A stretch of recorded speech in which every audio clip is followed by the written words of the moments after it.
കഴിഞ്ഞ വീഡിയോയിൽ പൊളിറ്റിക്കൽ സയൻസിൻ്റെ meaning, what is the meaning of political science എന്നും അതുപോലെ പൊളിറ്റിക്കൽ സയൻസിൻ്റെ ഉത്ഭവത്തെക്കുറിച്ചും കഴിഞ്ഞ വീഡിയോയിൽ പറഞ്ഞു. ഈ വീഡിയോയിൽ നമ്മൾ പറയുന്നത് definitions of political science, political സയൻസിനെ കുറിച്ചുള്ള ചിന്തകന്മാരുടെ നിർവചനങ്ങളെക്കുറിച്ചാണ് ഈ വീഡിയോയിൽ നമ്മൾ പറയുന്നത്. വ്യത്യസ്ത ചിന്തകർക്ക് വ്യത്യസ്ത നിർവചനങ്ങളാണ് പൊളിറ്റിക്കൽ സയൻസിനെ പറ്റിയുള്ളത്. കാരണം അവർക്ക് അവരുടേതായ ചിന്തയുടെ ഊന്നലിൻ്റെ അടിസ്ഥാനത്തിലാണ് അവർ അഭിപ്രായം പറയുന്നത്. പൊളിറ്റിക്കൽ സയൻസ് രൂപം കൊണ്ട ആദ്യകാലങ്ങളിൽ നിന്ന് ആധുനിക കാലത്തേക്ക് എത്തുമ്പോൾ പൊളിറ്റിക്കൽ സയൻസിൻ്റെ കൺസെപ്റ്റിൽ തന്നെ വലിയ മാറ്റം ഉണ്ടാകുന്നുണ്ട്. ഇതിൻ്റെ അടിസ്ഥാനത്തിൽ പൊളിറ്റിക്കൽ സയൻസിൻ്റെ നിർവചനങ്ങളെ രണ്ട് തരമാക്കിയിട്ടാണ് നമ്മൾ പഠിക്കാൻ വേണ്ടി, നമ്മൾ മനസ്സിലാക്കാൻ വേണ്ടി തിരിച്ചിരിക്കുന്നത്.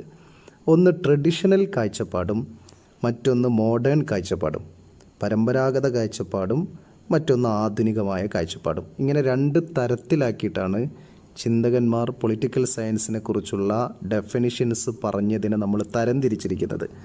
കാരണം അതിൻ്റെ രണ്ടിൻ്റെയും സ്വഭാവത്തെ അടിസ്ഥാനപ്പെടുത്തിയിട്ടാണ്. ആദ്യമായിട്ട് നമ്മൾ നോക്കുന്നത് പരമ്പരാഗത കാഴ്ചപ്പാടിൻ്റെ അടിസ്ഥാനത്തിൽ പറഞ്ഞ രാഷ്ട്രീയ ചിന്തകന്മാരുടെ ഡെഫിനിഷൻസാണ്.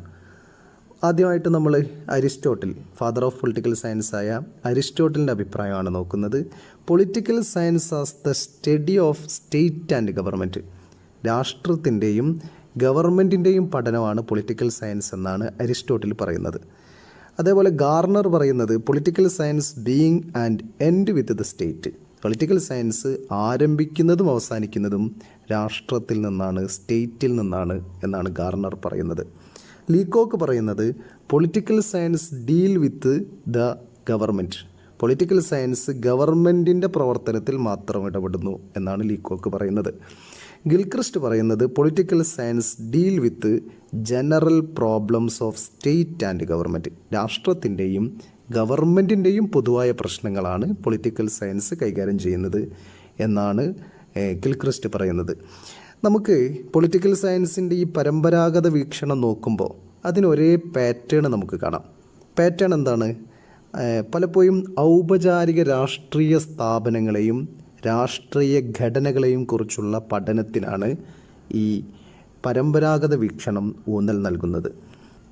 ഗവൺമെൻറ് സംവിധാനങ്ങൾ, ഭരണഘടനകൾ, സ്റ്റേറ്റ് എന്നിവയുടെ വിശകലനത്തിനാണ് പ്രധാനമായിട്ടും ഈ വീക്ഷണം, പരമ്പരാഗത വീക്ഷണം ശ്രദ്ധ കേന്ദ്രീകരിക്കുന്നത്. പ്ലാറ്റോ, അരിസ്റ്റോട്ടിൽ, സോക്രട്ടീസ് തുടങ്ങിയ ക്ലാസിക്കൽ രാഷ്ട്രീയ ചിന്തകന്മാരുടെ അഭിപ്രായത്തിനാണ് അവിടെ പ്രാധാന്യമുള്ളത് എന്നതാണ് ഈ പരമ്പരാഗത വീക്ഷണത്തിൻ്റെ പ്രത്യേകത. രാഷ്ട്രീയ വ്യവസ്ഥകൾ എങ്ങനെ ഫലപ്രദമായി പ്രവർത്തിക്കണം എന്നതിനെക്കുറിച്ചുള്ള മാർഗനിർദ്ദേശം നൽകാൻ ശ്രമിക്കുന്ന പരമ്പരാഗത വീക്ഷണം കൂടുതലും മാനദണ്ഡപരവും നിർദ്ദേശപരവുമായിരിക്കും. ഈ രാഷ്ട്രീയ വ്യവസ്ഥകൾ എങ്ങനെ പ്രവർത്തിക്കണം എന്നതിനെക്കുറിച്ചുള്ള കുറേ മാനദണ്ഡങ്ങളും നിർദ്ദേശങ്ങളുമാണുള്ളത്. ഏതായാലും ഈ പരമ്പരാഗത വീക്ഷണം രാഷ്ട്രത്തിൻ്റെയും ഗവൺമെൻറ്റിൻ്റെയും പഠനമെന്ന നിലയിലാണ് പ്രധാനമായിട്ടുള്ളത്. It is the study of government and state, state and government, ഇതിനാണ് വളരെ പ്രാധാന്യം കൽപ്പിക്കുന്നത്. അപ്പോൾ പൊളിറ്റിക്കൽ സയൻസ് എന്ന് പറയുന്നത് it is the study of state and government, ഇതാണ് ഈ പരമ്പരാഗത കാഴ്ചപ്പാടിൻ്റെ പൊളിറ്റിക്കൽ സയൻസിനെ കുറിച്ചുള്ള അവരുടെ നിലപാടെന്ന് പറയുന്നത്. അതേസമയത്ത് മോഡേൺ കാഴ്ചപ്പാടിൻ്റെ അടിസ്ഥാനത്തിൽ പല ചിന്തകന്മാരും കുറച്ചും കൂടി വിശാലമായിട്ടാണ് പൊളിറ്റിക്കൽ സയൻസിനെ കാണുന്നത്. Political science is the science of power, political science എന്ന് പറയുന്നത് പവറിൻ്റെ, അധികാരത്തിൻ്റെ ശാസ്ത്രമാണ് എന്നാണ് കാറ്റ്ലിൻ പറയുന്നത്. അതേപോലെ political science as the study of sharing and shaping of power, അതാണ് ലാസ്വെൽ ആൻഡ് കപ്ലാൻ പറയുന്നത്. ഇങ്ങനെ പൊളിറ്റിക്കൽ സയൻസ് എന്നത് അധികാരം പങ്കിടുന്നതിനും രൂപപ്പെടുത്തുന്നതിനുമുള്ള പഠനമാണ് എന്നാണ്. മറ്റൊരഭിപ്രായം political science is the study of influence and influential, സ്വാധീനത്തെയും സ്വാധീനമുള്ളവരെയും കുറിച്ചുള്ള പഠനമാണ് പൊളിറ്റിക്കൽ സയൻസ് എന്നാണ് ഹറോൾഡ് ലാസ്വെല്ലൊക്കെ പറയുന്നത്. ഡേവിഡ് ഈസ്റ്റൻ്റെതാണ് പൊളിറ്റിക്കൽ സയൻസിലെ എക്കാലത്തെയും പ്രധാനപ്പെട്ട ഡെഫിനിഷൻ. പൊളിറ്റിക്കൽ സയൻസിനെ കുറിച്ചുള്ള ഏറ്റവും പ്രധാനപ്പെട്ട ഡെഫിനിഷൻ ഡേവിഡ് ഈസ്റ്റൻ്റെതാണ്. Political science deal with the authoritative allocation of values in a society, authoritative allocation of values in a society, ഒരു സമൂഹത്തിലെ മൂല്യങ്ങളുടെ ആധികാരികമായ വിന്യാസത്തെയാണ് പൊളിറ്റിക്കൽ സയൻസ് കൈകാര്യം ചെയ്യുന്നത് എന്നാണ് ഡേവിഡ് ഈസ്റ്റൺ പറയുന്നത്. അതുപോലെ political science deal with power, rule and authority. പവറിനെക്കുറിച്ചും റൂളിനെക്കുറിച്ചും അതോറിറ്റിയെക്കുറിച്ചുമൊക്കെ കൈകാര്യം ചെയ്യുന്ന ഒരു ശാസ്ത്രമാണ് പൊളിറ്റിക്കൽ സയൻസ് എന്നാണ് റോബർട്ട് ദാൾ പറയുന്നത്. പൊളിറ്റിക്കൽ സയൻസിൻ്റെ ആധുനിക വീക്ഷണം രാഷ്ട്രീയത്തെക്കുറിച്ചുള്ള പഠനത്തിന് വിശാലവും കൂടുതൽ അനുഭവപരവുമായ സമീപനമാണ് സ്വീകരിക്കുന്നത്.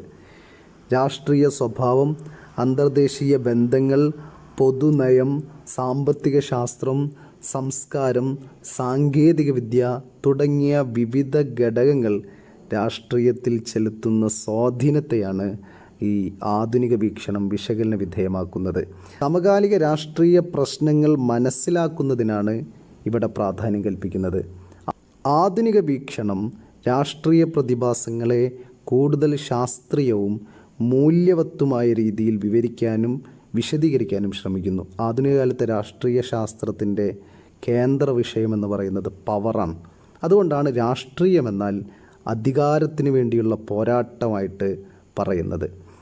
ഇറ്റാലിയൻ രാഷ്ട്രീയ ചിന്തകനായ നിക്കോളോ മാക്കിയവെല്ലിയാണ് തൻ്റെ പ്രിൻസ് എന്ന പുസ്തകത്തിലാണ് പവർ എന്ന ആശയം പൊളിറ്റിക്കൽ സയൻസിൽ ആദ്യമായിട്ട് സംഭാവന ചെയ്യുന്നത്. അതുകൊണ്ട് തന്നെ അദ്ദേഹത്തെയാണ് ആധുനിക പൊളിറ്റിക്കൽ സയൻസിൻ്റെ പിതാവായിട്ട് മാക്കിയവെല്ലിയെ പറയുന്നത്. അപ്പോൾ ആധുനിക വീക്ഷണം സമകാലിക രാഷ്ട്രീയ വെല്ലുവിളികളുടെയും സങ്കീർണതകളെയും അഭിമുഖീകരിക്കുന്നതിനുള്ള പുതിയ രീതിശാസ്ത്രങ്ങളും സമീപനങ്ങളും ഉൾക്കൊള്ളുന്നതാക്കി പൊളിറ്റിക്കൽ സയൻസിനെ മാറ്റിയിരിക്കുന്നു.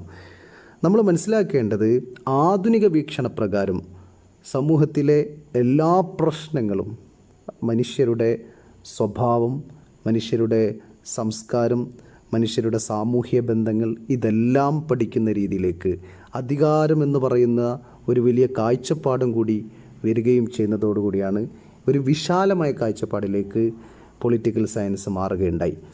അതല്ലാതെ വെറും ഗവൺമെൻറ്റിനെ കുറിച്ചോ വെറും സ്റ്റേറ്റിനെ കുറിച്ചോ മാത്രമുള്ള പഠനത്തിൽ, അങ്ങനെ സ്റ്റേറ്റിൻ്റെ സംവിധാനങ്ങളെക്കുറിച്ചുള്ള മാത്രം പഠനത്തിൽ നിന്ന് മാറി കുറച്ചുകൂടി വിശാലമായ കാഴ്ചപ്പാടിലേക്ക് വരികയാണ് ആധുനിക വീക്ഷണപ്രകാരം. അപ്പോൾ ഈ രണ്ട് തരം അഭിപ്രായവും രണ്ട് തരം ഡെഫിനിഷൻസും ഉണ്ട്.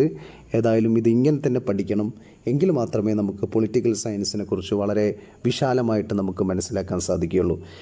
ഏതായാലും ഡെഫിനിഷൻസാണ് നമ്മൾ ഈ വീഡിയോയിൽ പറഞ്ഞത്. അടുത്ത വീഡിയോയിൽ പൊളിറ്റിക്കൽ സയൻസിൻ്റെ സ്കോപ്പും അതിൻ്റെ നേച്ചറും അതിൻ്റെ സിഗ്നിഫിക്കൻസും ഒക്കെ നമുക്ക് അടുത്ത വീഡിയോയിൽ പറയാം. ഓക്കെ.